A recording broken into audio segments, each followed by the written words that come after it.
الرحمن الرحيم. اللهم صل وسلم وزد وبارك على سيدنا محمد وعلى آله وصحبه وسلم أجمعين. ازيكم جميعا، عاملين ايه؟ يا رب تكونوا بخير. هنعمل النهاردة مع بعض وصفة جديدة ان شاء الله تعجبكم بإذن الله، وطلعة زي ما انتوا شايفين كده جميلة قوي والله، وطعمها وريحتها تحفة. هنعمل مع بعض كده اللازانيا بطريقة حلوة كده وجميلة، هتعجبكم ان شاء الله. نبدأ مع بعض كده نبدأ مع نعمل بعض الوصفة بسم الله. بتاعتنا، ويا ريت كده تعملوا لايك للفيديو قبل ما نبدأ كده مع بعض، وإن شاء الله الوصفة بتاعتنا النهاردة تعجبكم. هنحط كده الحلة على النار ونحط فيها شوية زيت، وهننزل بعدين دي بصلة كبيرة مفرومة، هنقليها كده في الزيت لحد ما تدبل معانا البصلة وتتشوح كده حلو. مش عايزاها تغمق قوي، عايزاها بس يا دوب كده تبقى تاخد لون اصفر كده بس. وبعد كده لما دبلت البصلة بتاعتنا هننزل عندنا ده فلفل الوان. لو متاح، مش متاح وموجود عندنا فلفل اخضر في البيت، نحط منه مفيش مشكلة. انا مقطعاه كده قطع ومفرزاه عندي في الفريزر وبحط منه. وما نيجي نحطه لازم النار تكون عالية علشان ما ينزلش مية ويخلي البصلة كده تعمل مية وما تحمرش كويس. هنقلب كده كويس برضو لحد ما الفلفل الالوان بتاعنا يدبل كده وريحته تطلع. هننزل بقى بالفراخ المفرومة بتاعتنا. هل شايفين البصلة اهي دبلت معانا اهي؟ عندي ده صدر فرخة او تقريبا صدر ونص كده فرخة، فرماهم في الكبة ومنعمهم، او هنزل بهم على البصل والفلفل الالوان وهقلب كويس لحد كده ما يتسبك حلو قوي مع البصلة والفلفل بتاعي. هقلب كده كويس لما اتاكد كويس اوي ان هي اندمجت مع البصل وكل المكونات كده اتخلطت مع بعض كويس. ويا ريت كده لو وصلتوا معايا لهنا وعجبكم الفيديو تعملوا لايك للفيديو وتشتركوا في القناة وفعلوا الجرس عشان يوصلكم مني كل جديد.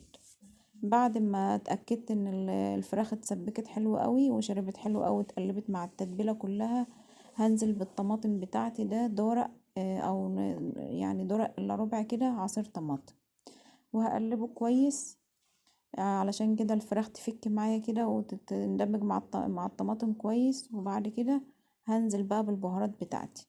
عندي ده بتاع بهارات مشكلة، السبع بهارات، وفلفل اسمر مطحون، وعندي هحط برضو ملح، وهحط بابريكا وتوم باودر وبصل باودر وشطة. والشطة دي طبعا بتبقى اختياري، للي حابب شطة، اللي مش حابب ما يحطهاش او يقلل او يزود زي ما انتوا عايزين. دي البهارات بتاعتي اللي انا نزلت بيها، والملح طبعا. وهقلب كويس قوي كل البهارات وكل المكونات دي مع بعض، وهغطيها واسيبها لحد ما تتسبك كويس قوي معايا. بس لازم طبعا يعني هنسيبها فيها برضو صوص كده، كمية من الصوص، لان طبعا اللازانيا احنا بنحطها في الصينية نية. فلازم نسيب الفراخ بتاعتي تكون فيها صوص شوية علشان هو اللي هيسوي المكرونة بتاعتي. سبتها بقى على العين كده، وجبت على العين التانية وحطيت حلة تانية وحطيت فيها برضو كمية من الزيت، وهعمل البشاميل بتاعي. حطيت برضو شوية من الزيت حلوين كده، حطيت معاهم مكعب زبدة عشان يديها طعم حلو. ونزلت بالدقيق بتاعي، يعني دي تقريبا نص كوباية زيت عليهم 4 معالق كبار دقيق. وكمية البشاميل زي ما انتوا عايزين زودهم، تقللوا قللهم، بس لازم السمك بتاعه هيبقى زي ما هنشوفه الوقت كده، مش عايزاه تقيل قوي. هقلب حلو قوي كده لحد ما الدقيق ياخد اللون الاصفر زي ما شفتوا كده. وهنزل بكمية من اللبن تكون كبيرة، يعني ما ينفعش ان انا احط على البشاميل بتاعي شوية صغيرين وارجع احط شوية تانيين، لا كده بيكلكع معايا ويعمل تكتلات وما يبقاش حلو. فلازم انزل بشوية باللبن بتاعي مرة واحدة.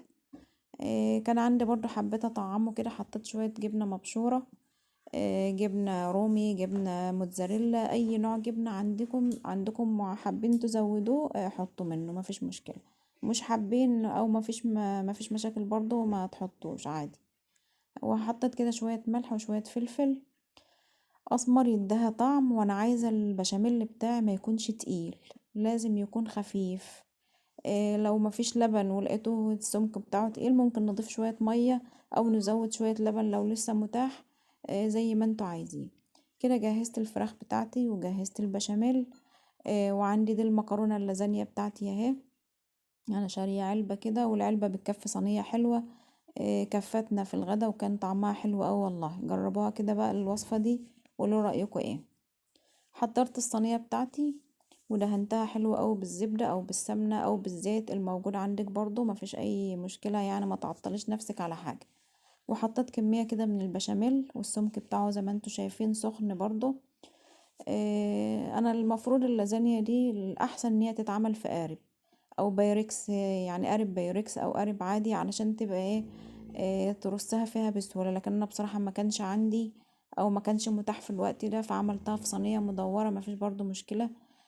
الجوانب كده بقيت اكسر اللازانيا بتاعتي واحط في الجوانب علشان اغطي برضو البشاميل وزي ما انتوا شايفين طبقة بشاميل وطبقة لازانيا وطبقة الفراخ بتاعتي، طبقات كده زي ما انتوا شايفين لحد ما اخلص الكمية بتاعتي كلها. وزي ما قلت لكم لازم البشاميل يكون سايل، ولازم الصوص الفراخ او اللحمه اللي انتوا هتعملوا، لو عملتها باللحمه بتبقى بنفس طريقه الفراخ دي بالظبط، بس بدل تشيلوا الفراخ وتحطوا لحمه. وبرص طبقات زي ما انتوا شايفين كده. ولازم يكون فيها صوص عشان زي ما قلت لكم هو ده اللي هيسوي اللازانيا بتاعتي، لان انا مش سلقاها، انا حطاها نيه زي ما انتوا شايفين.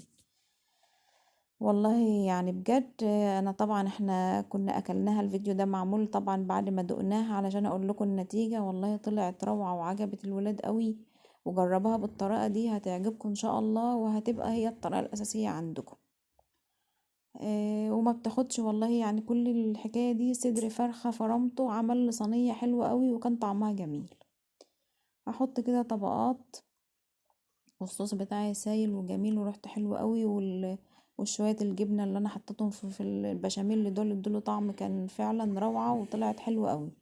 اخر طبقة بقى هحطها، هزود بقى طبقة البشاميل اهو، هغطي كل الحاجات اللي عندي دي بالبشاميل، ادها طبقة حلوة قوي كده. وممكن تقولوا البشاميل هيبقى كتير، والله ما كانش كتير ولا حاجة، وكانت طالعة مستوية وحلوة قوي. برضو فاض عندي شوية جبنة كده مبشورين حطيتهم على الوش، اللي مش حابب يحط جبنة وحابب يحط بقسماط يحط.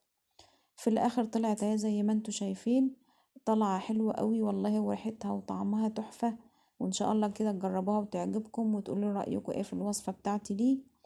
وقطعناها شايفين زي وطلع قطع وطلع حلوة قوي وريحتها وطعمها كان جميل. يا رب وصفة النهاردة تكون عجبتكم وتجربوها كده ان شاء الله، واعملوا لايك للفيديو واشتركوا في القناة وفعلوا الجرس عشان يوصلكم مني كل جديد. وفي النهاية الشكل اهو طلع زي ما انتوا شايفين. ويا رب النهاردة فيديو يكون خفيف عليكم والطريقة تكون حلوة وتعجبكم ان شاء الله. السلام عليكم ورحمة الله.